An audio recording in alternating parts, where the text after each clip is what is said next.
Thank you. Go for it. Oh, I was even tap dancing too.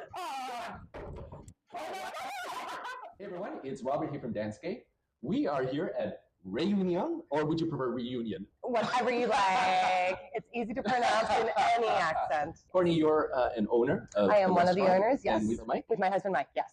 How long ago did you start Réunion? We opened just over 2 years ago in November 2022. Amazing. Yeah. What inspired you to move to this area, to Morriston? Yes. Well, our previous restaurant was being closed due to condo construction. So we had that was short Parisienne, right? That's right. Yes. Yeah. Yes. What attracted you about this building? Well, it's from the 1860s. It was a restaurant for many years as well. So it was a very successful restaurant for a good 20 years or so. When you first found it, you must have had to do some renovations because it is magnificent in here. We did, yeah. We had to restore it. We stripped a lot of things back. Right. So we exposed the original flooring. There was an awning covering the beautiful windows. We got rid of that so you could see the windows. We exposed brick walls and just showed all the original sort of historical charm to the building, as well as adding some modern elements as well.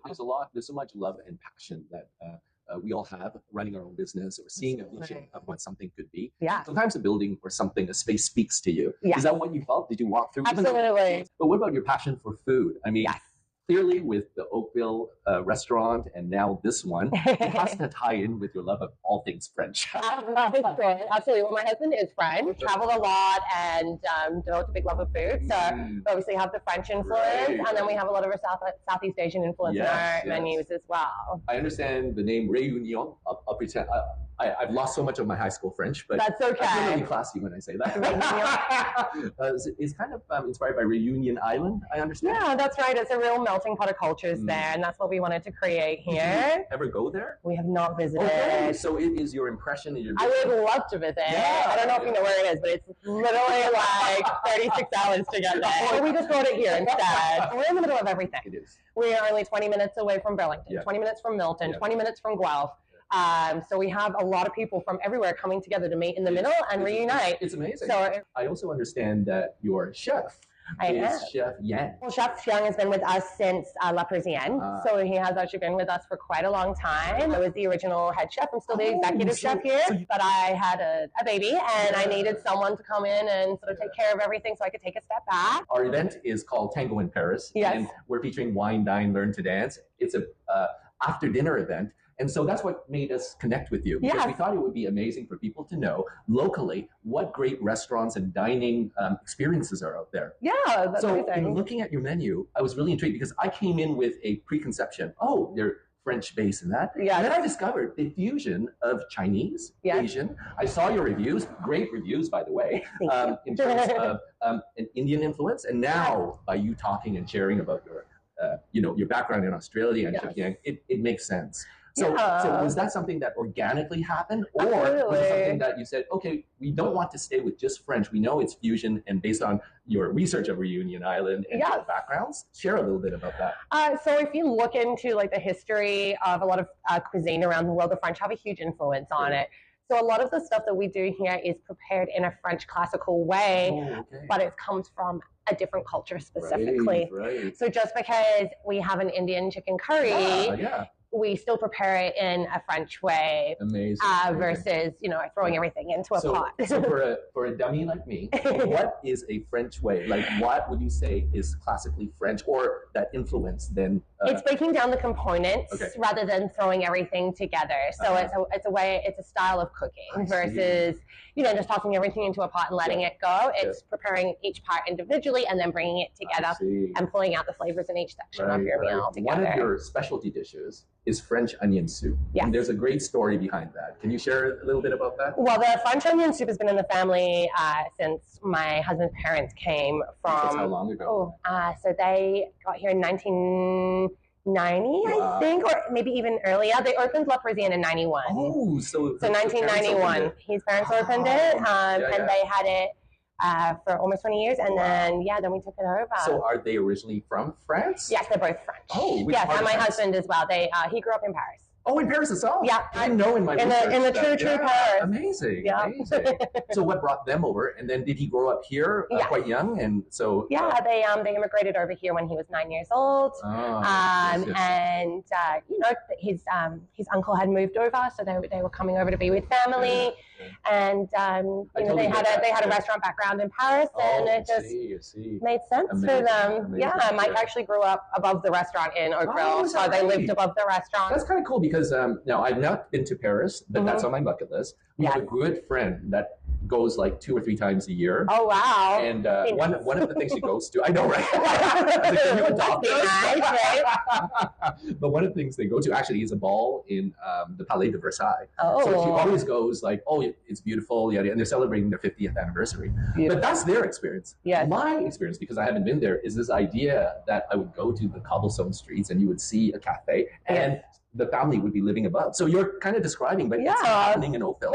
All areas. Well, it did. Yeah, it's not there anymore. It's now a pile of rubble. But no, in essence, it was a very quintessential European immigrant living above the restaurant. You know, and he would have to go down and set the tables at night after everyone had left. He had to, participate in the family business as well. You know, the immigrant story is so important because my family's originally from Malaysia. Okay, cool. Closer to Australia than this here. Yeah, for sure. But coming here, 8 years old. Same thing. My father loved photography. He was a sales rep for a long time for Amano time clock. So for his time, you know, there were factories, people checked in with a card. So that was his thing. But he had a passion for art, a passion for photography. So I grew up basically in Hamilton, where he had his photography studio. Okay. And just like what you're sharing, I would have to go in. It's a part of your life. And, absolutely. And it's great to see that has translated into the love of what you both are doing. Yes, absolutely. Can you share a little bit more now about your menus itself? Do you have things that are always there, or do you prepare specialty things throughout the season?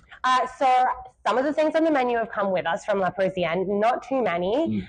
Everything on the menu, the crepes have obviously come with us, and we switch those in and out seasonally, keep things nice and fresh, change them up.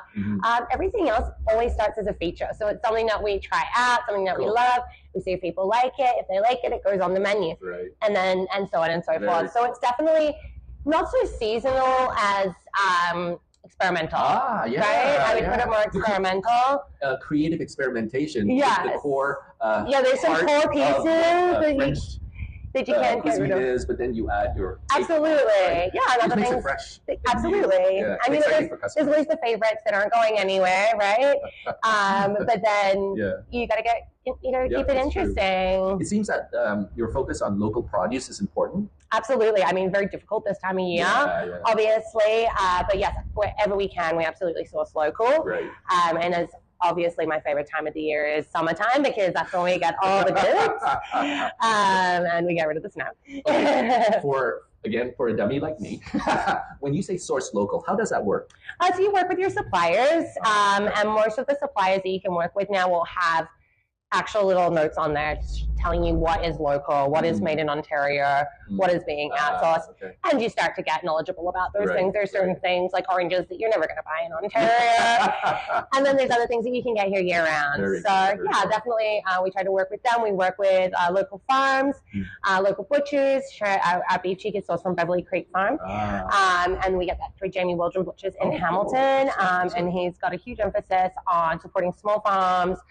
Beautiful meat. So that's how you sort of go about it. You shared about your husband, about your journey together here. Yes. What about you? What brought you to love cooking? And then you said you started the business you yourself was creating. So what brought you, well, I've always loved cooking. My mom and I would always cook, and she taught me lots of different things. Right. My mom actually runs our sister restaurant in Hamilton. What's the sister restaurant? It's called Verlan. We're there. Yeah, that's us as well. So here's the story. My father had a heart attack earlier this year. Okay. So I grew up in Hamilton at the General Hospital. Yeah. So one day I looked and I said, Beverly, we should try that. It looks like a cool little cafe. So we went in there, and your mom. It makes sense now. The Australian accent. Yes, there you go. You're welcome. Yeah. So we went there for lunch, and after we saw Dad. And so it was the crepes that we had. Yeah. And then I think either she told us or we were looking at the fridge. There was a chili tomato jam. Yes, tomato yes, jam. that was amazing. Yes. Wow. My mom's tomato jam. Oh, we got to interview here. The connection is amazing. Yeah. So just always love to cook, and then I've worked in every different. Because your mom had it. Not specifically French. Okay. The French came on board when we took over La Parisienne. And we moved back to Toronto from Australia. We weren't really sure what we wanted to do. We didn't know we wanted to work for ourselves. Right. I've always been in hospitality, and Mike obviously as well. And his parents were retiring, so I spent the last few months with them before they closed, just training with her and learning all the tricks of the creperie trade, and then everything else has just come together organically. I think it's amazing that not everybody gets along with their in-laws. No. But you obviously do, and you shared a common interest. I did, yeah, for sure. Wonderful that the legacy is being passed, maybe not in the space, but the heart and soul. You transferred all that energy here. Do they come here often to? My dad's no longer with us, and his mom is in Lancaster, so she does come from time to time. But she doesn't like to get out in the winter time. She doesn't like to leave the house. She must be so proud every time she walks to go, this is my son. And it all started in Oakville. Absolutely. I'll show you some pictures of Oakville. Oh, wonderful. Yeah. Now, you also have a full bar here. Yes, we do. Do you have signature cocktails that you do, or? Yeah, we have a couple of fantastic cocktails. We do one called the Lady Marmalade, which is beautiful. People love that one, and I'm sure you know of the song. Yes, that's a great shot. Yes. So the Lady Marmalade is a really beautiful one. We do a French martini. What's different about a French martini? It has Chambord, which is like a raspberry liqueur, as well as vodka and pineapple juice. In our relationship, Beverly is a drinker. Coming from Asian culture, maybe your chef does the same thing. Yes. Chinese tea. So I'm only now starting to acquire the taste of wine. Okay. I can't tell between cheap wine and expensive wine. Well, that's a nice cheap date then. That's good. Keep it as a cheap date. So we have a really lovely cocktail list. We have a lot of beautiful wines, local wines. Should we wrap that up? That's fine. I'll let them know we're not open yet. Okay. Yep. Go ahead. I have to grab my keys. Wow, that's amazing. It is now 11:45, and there are already customers waiting out the door. 11:30. Oh no! Yes, it's like 10:30, 10:45. Probably should get open soon now. So I was just saying, isn't it amazing that it is now only 11:45, and there are still people outside the door waiting to get in. That's how good the food and the whole experience here. No. Thank you. So you were just talking about the drinks and some signature drinks. Yeah, so we do some great cocktails. We do a lot of local wines. All our wines are consigned. French wines too? French. We do French. We do Niagara. We do, and they're all consignment. So you can't get them in the LCBR. So they're all, it's always a nice experience to have something that you haven't had before, right? Yeah. At the back of us is this artwork. Can you let us know a little bit more about the artwork? And turn this way. So my husband actually did the piece. Oh, is that right? Amazing. And if you take a look over here, put it back a little bit so we can see. You'll see the similarities between that. Right. So that's the Saigon Palace. That's in Hanoi in Vietnam. I see. So he sort of took a little bit of that, incorporated some of the French sort of streetscape art. So you can imagine, people sitting outside of the cafe. Exactly. Yeah, and then that's actually the little sign for Verlan in Hamilton. Great. Yeah, so Mike did that. He drew it all up, and then he projected it on the wall and painted it on. Talented. Yes, it took him a long time. Wow. You've got to come to this beautiful Réunion dining experience, and we are looking forward to sharing with our community of club members. Paris. Tango in Paris is coming up, but you don't need to just have a dining. I think they're already sold out for Valentine's. Yeah. Make it any other time. Yeah. It's Valentine's time, the whole weekend. Right? There you go. Saturday and Sunday. A weekend, a month, I love a that. year of Valentine's here at Réunion. Exactly. Okay, so now, I pose a dance challenge. Alrighty. Are you open to this? Sure. Let's do it. Everyone is open. I wonder before the interview, if you're not comfortable, then I got this. So you have a piece of music playing in the background. It is actually from Reunion Island. It's a local band. So I thought we would just improvise a little. Our background is ballroom salsa Latin. Yeah. But I since found that she has some dance experience. So we're gonna no ballroom. We'll just have it up first. Okay. So in ballroom we usually do 1, 2, 1, 2. That's 1 beat. Okay. And then we go to 1, 2, and 3. 1, 2, and 3. 1, 2, and 3. So now we're just gonna march on the spot. So, 1, 2, 1, 2. 1, 2, 1, 2, 1, 2, 1, 2, 1, 2, 1. Now, 1, 2, 3, 1, 2, 3, 1, 2, 3, 1, 2, 3, 1, 2, 3, 1, 2, 3, 1, 2, 3, 1, 2, 3. Now, at some point, I'm going to kick it off to you because you should see what she can do. Here we go. And I'm going to go. No, She's excited. She wants to do her stuff right. Okay, you ready? Go for it. Oh, wow. I want to see some tap dancing too. I'm gonna go my top yet. Oh, that is awesome. Thank you so much. All right, that's us for our visit today. So thank you. That was all about the family, all about how this came into being. Yeah? Thank you so much. And we are going to have a draw, and it's sponsored by danceScape, and we'll share with you at some point during the event what we'd like you to do for the next challenge. All right.